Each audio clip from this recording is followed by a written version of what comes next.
Mesdames et messieurs, bonsoir. Un journal spécial football, c'est le moins que nous puissions faire après la brillante victoire de Laval hier soir face au Dynamo de Kiev. Je vous rappelle le score, 1-0 pour les Mayennais.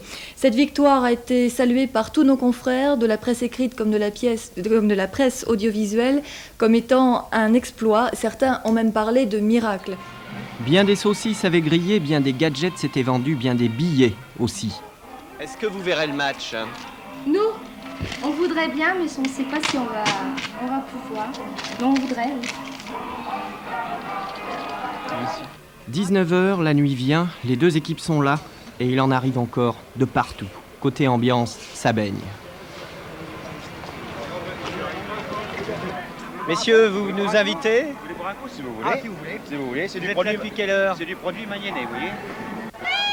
Côté moral, les spécialistes mettent le paquet pour faire prendre la sauce. Ce serait plutôt côté espace vital que le problème surgit. Mais là encore, le public hier soir a su montrer qu'il savait ce qu'est un match, un grand.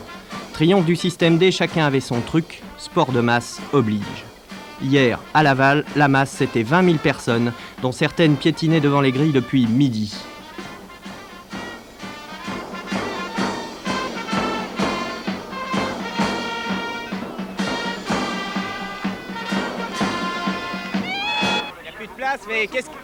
Mais vous allez rester debout pendant tout le match? Bien sûr, c'est normal. Qu'est-ce que vous allez voir? Mais là, si on va réussir à voir quand même. Parce qu'on est assez grand, 9 derrière. Dans les tribunes officielles aussi, tout à l'heure, il faudra bien se serrer, et même le maire de Laval a pris ses Monsieur le précautions. maire, est-ce que vous avez un pronostic? J'avais un pronostic il y a quelques jours, mais alors là, je vais me réserver quand même. Je vais attendre l'après-match. J'espérerais un 1-0 pour Laval. Ce serait la fête. Mais je crois que tout le monde est en forme et confiant. Bravo monsieur le maire pour cette prédiction, mais on ne le saura que dans 2 heures et pour l'instant le plus fébrile c'est sans doute Henri Bisson, le président du Stade Lavallois. Plus angoissé que jamais pour ses petits, il ne veut surtout pas faire de pronostics. Mais les secondes s'égrènent et puis le sort en est jeté. Et d'emblée, c'est l'Allemand du Stade Lavallois, Klaus Jank, qui allume le feu aux poudres. Baltacha effacé, Jank repique au centre entre Kuznetsov et Ball. Kuznetsov ne fait pas le détail, vous l'avez vu, on joue depuis 2 minutes. 2 minutes plus tard, après Séné, c'est Souto qui sert le 8 Lavallois. Cette fois-ci, c'est Baltacha qui va l'accrocher.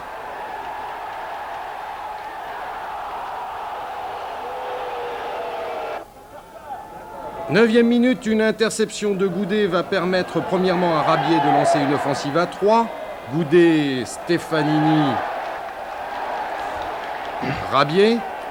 Et deuxièmement, d'offrir à Souto sa chance de loin avec un ballon un peu trop enlevé. Le jeu très alerte côté mayennais. On sent qu'ils veulent imposer leur manière. Pas question pour eux d'attendre et de laisser venir dans cette première période.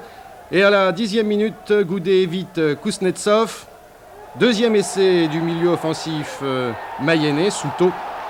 Mikhailov doit s'y reprendre en 2 temps. Première occasion ukrainienne, on joue depuis un quart d'heure. Une occasion pour Blokin de faire admirer ce qui lui reste de vista.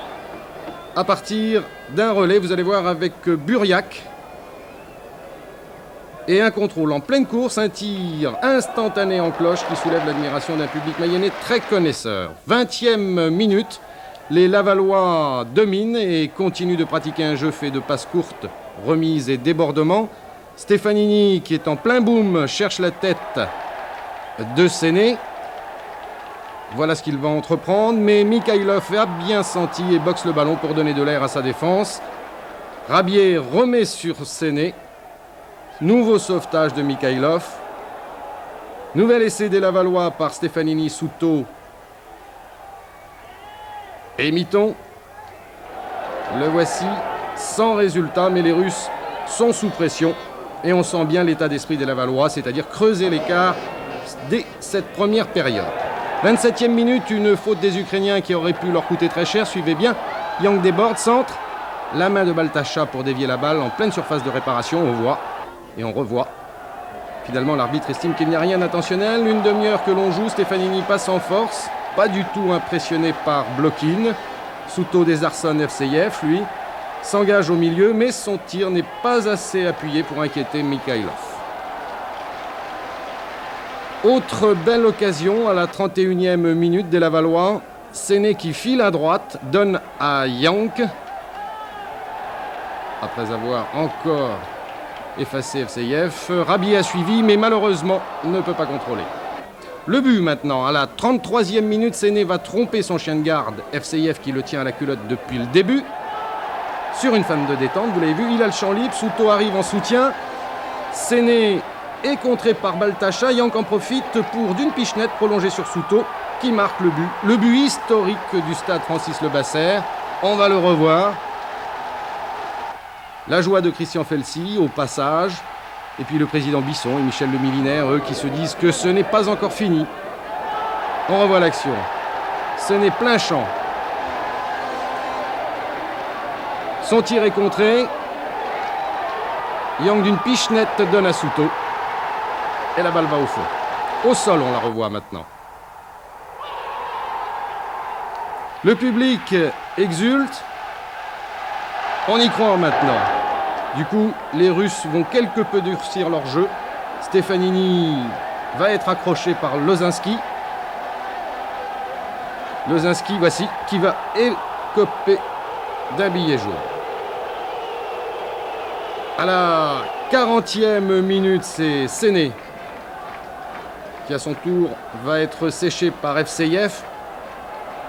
Ces images pour vous préciser qu'FCIF sera sanctionné 13 fois dans ses contacts avec Séné. 1 minute avant la mi-temps, les Russes vont trouver le chemin des filets, mais leur but sera très justement annulé pour hors-jeu de position au départ de l'action. C'est Lozinski, le voici, lancé par Buriak, qui est signalé hors-jeu. On va revoir. Lozinski qui s'engage, mais il n'est pas encore couvert par Sorin. But tout à fait normalement refusé. Et à la mi-temps, Blokin, toujours aussi diva, s'en prend à l'arbitre, monsieur Niffneger. Vite le vestiaire, ce sont là les 15 minutes les plus courtes du match. Derrière la porte, seul l'entraîneur aura le droit à la parole, le temps d'affiner ses conseils.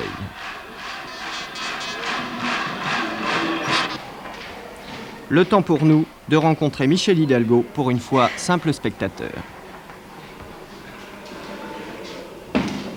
Michel Hidalgo, c'est la première fois que vous voyez jouer Laval cette année?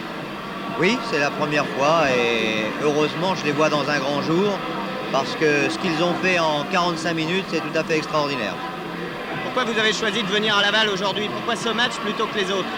Parce que je pense que Laval avait fait un résultat extraordinaire, c'était l'exploit du premier tour et je pense qu'il était bon d'être là ce soir pour assister à ce match-là.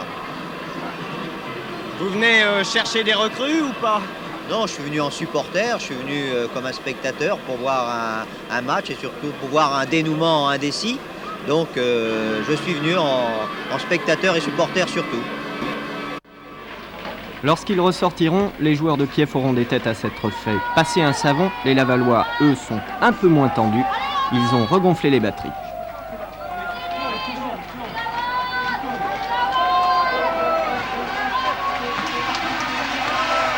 Et hop, c'est reparti.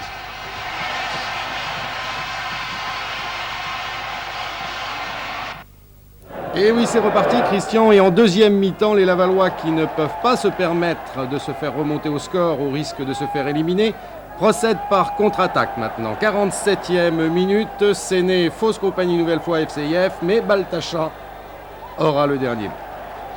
La pression soviétique se fait sentir sur ce corner vrillé de Blokin. Godard ne prend pas de risque et dégage au point. Autre corner de Blokin, même ballon lifté, Godard a bien compris la trajectoire. Dès lors, les Ukrainiens se ruent à l'attaque, encore une fois en engageant le combat aérien. Demianenko pour Kuznetsov, un centre qui va venir pour Zavarov. Heureusement, Boson veillait au grain. Une des très belles actions lavalloises durant cette deuxième période, qui va voir Goudet piquer son ballon pour Séné. Ainsi l'action, contrôle de la poitrine et retournée instantanée du Sénégalais. Enfin, derniers assauts des Kieviens. Demianenko, Lozinski.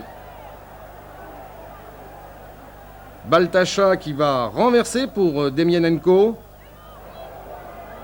Une remise sur Kuznetsov, dont le tir va être contré 2 fois.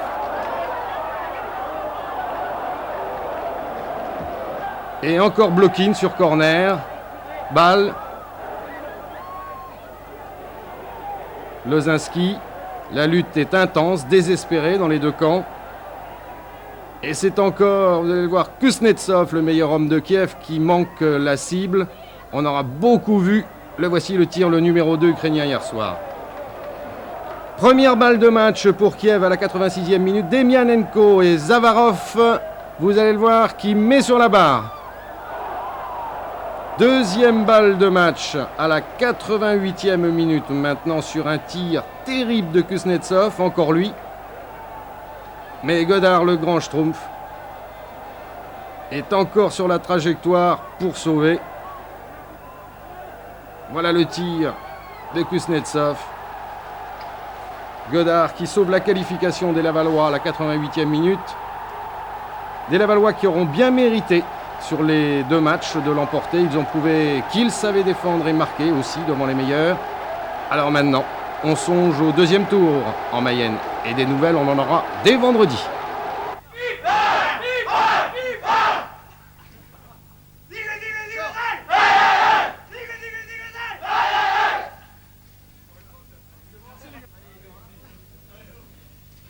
Ah, moi je dis que pendant 1 heure, le Stade Lavallois a montré qu'il n'avait rien à apprendre de Kiev. Il a produit un football de qualité qui est marqué au saut des meilleurs mouvements techniques. Il se trouve qu'on a montré 2 visages. La dernière demi-heure, c'est vrai, on a joué avec le cœur et les tripes. Mais ça aussi, ça fait partie des qualités du footballeur. Réserver le résultat par le cœur, par les tripes, par la solidarité. Bravo, c'est une belle soirée. Pas pour vous, c'est une très grande soirée pour le football français. Vous aviez quelle consigne en début de match ? En début de match, on a, comme tout match qu'on joue chez nous contre une équipe qu'on sait solide, c'est à la fois essayer de les battre sans trop se découvrir, de manière à ne pas s'exposer au contre d'une équipe comme Kiev. Il a fallu jouer un match tactique, se livrer sans trop se livrer. Je crois que les empêcher de jouer surtout. C'est ça, et je crois qu'on l'a bien fait en première mi-temps, on a pris le match à notre compte. Ouais. On les a gênés, je pense qu'on les a vraiment dominés sur le plan football. On a eu la chance de concrétiser, de marquer un but qui nous a aidé un petit peu... disons, qui nous a permis d'attendre un petit peu en deuxième mi-temps. À Kiev, c'était la première mi-temps, à Laval, c'était la deuxième. À Kiev, on n'a fait que défendre. À Laval, en première mi-temps, on a montré qu'on savait jouer au football. Et en deuxième mi-temps, c'est certain que nous avons subi. Ça voudrait dire qu'à Kiev, c'était simplement le four. Et finalement, à Laval, ça a été et le four et le moulin. Et quand on dit rhabiller au four et au moulin, ça se justifie pleinement, on vous a vu un peu partout. Bah oui, c'est-à-dire que c'est la première fois que je joue une Coupe d'Europe, ainsi que mes camarades. C'était une chose inespérée d'essayer de passer ce tour. Vraiment, c'est une journée, c'est la plus belle journée sportive de ma vie.